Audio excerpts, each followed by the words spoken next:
Hello, everyone. This is Sullivan here, back with another bite-sized review.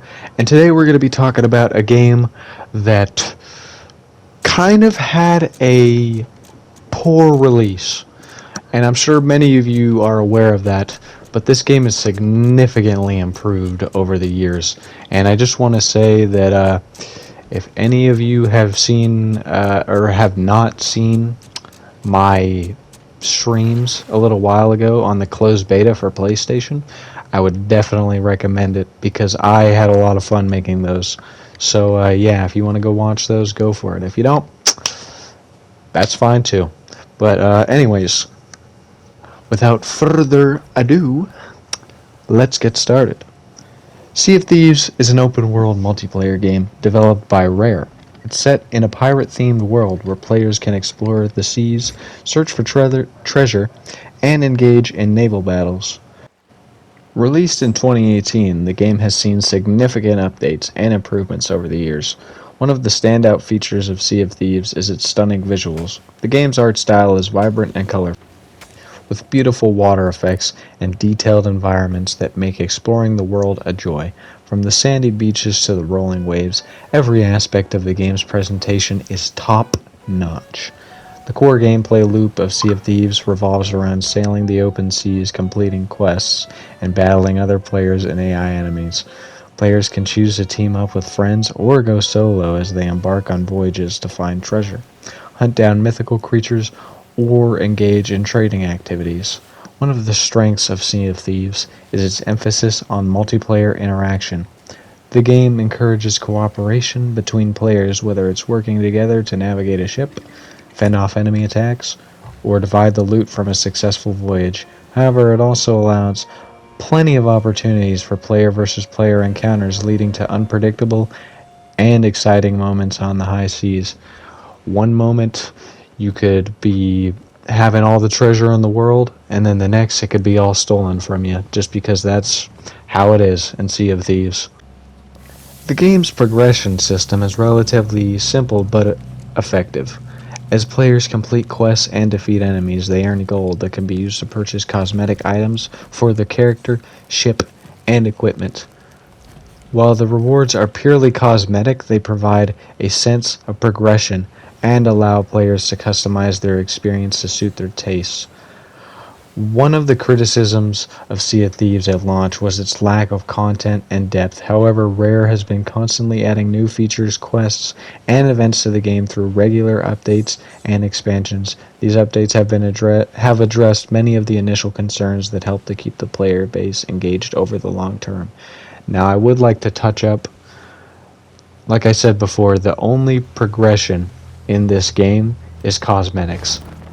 I need to make that clear, just so, because there's no stronger weapons or anything. You have your base weapons.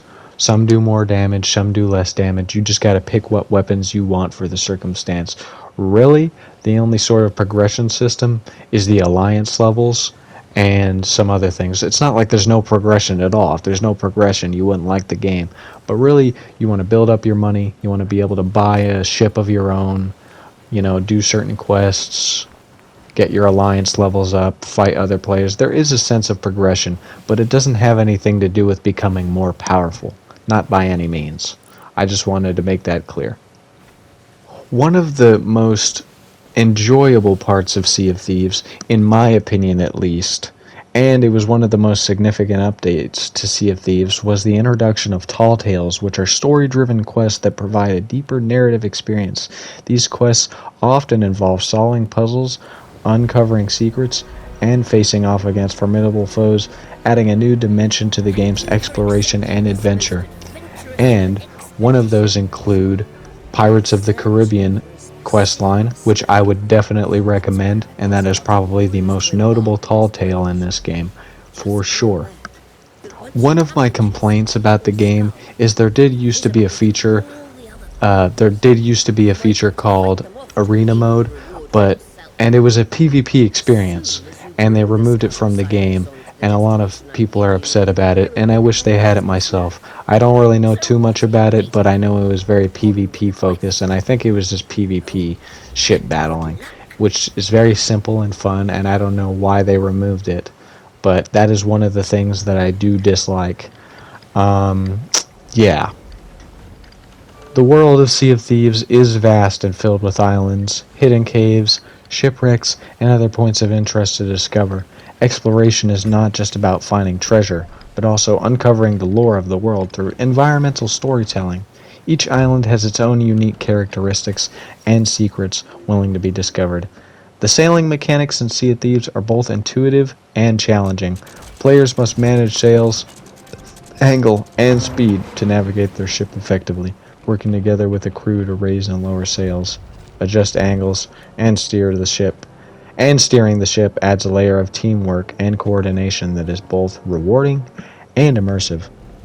Combat in Sea of Thieves can occur both on land and at sea, but it's mainly going to uh, happen at sea. And what I mean is like online players.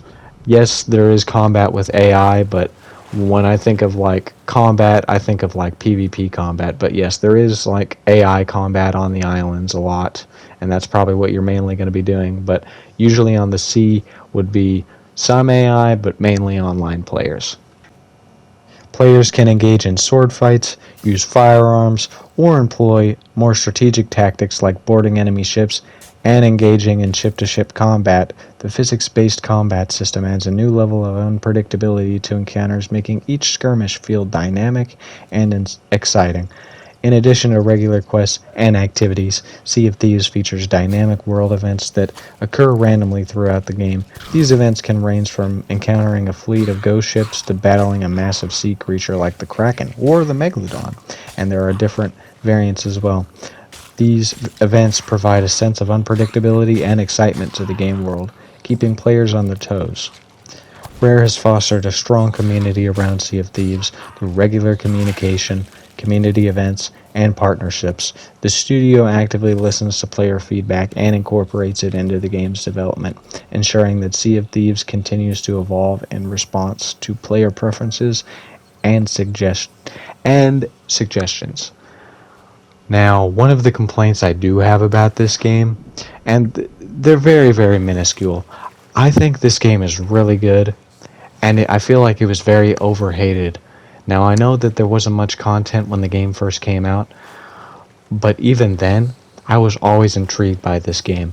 And if you like Pirates of the Caribbean, for example, this is like the perfect game for you.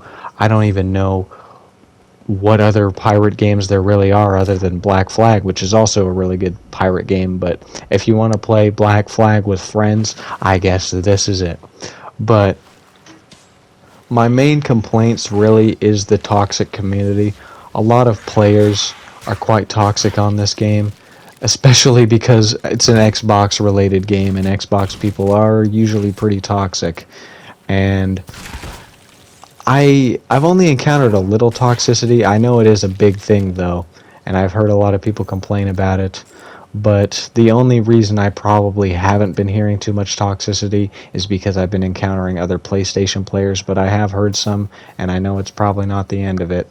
So yeah, I just wanted to, clear that up. But I guess one other complaint is getting to like islands, the amount of time it takes, but that's not really a big deal. I don't even, think much on it, especially when there's a lot of stuff to pass the time on when you're like playing with friends or something. So, yeah, that's really my only complaint. And overall, I'd say this game is very, very good. And I wouldn't exactly recommend it if you don't have any friends. It's still a really good game without friends, but it really enhances the experience when you have friends. So, overall, really like this game. I'd probably give it like an 8 out of no, a 9 out of 10. 9 out of 10 for sure. Especially with especially with friends, it gets like a 9.3 out of 10, let's say. So yeah, if you are into, pirate related stuff, maybe coming from Pirates of the Caribbean, game for you. I'm telling you. So yeah, that's a little, small review. Can't cover everything in 10 minutes, but I'm just covering, the main stuff so you can, understand, what you're getting into enough to maybe intrigue you. But yeah, that is my review for Sea of Thieves. And like I said before, if you have any complaints or anything, leave a comment, and if you have any suggestions, leave a comment. Didn't like the video, dislike, did like it, leave a like, and maybe consider subscribing even.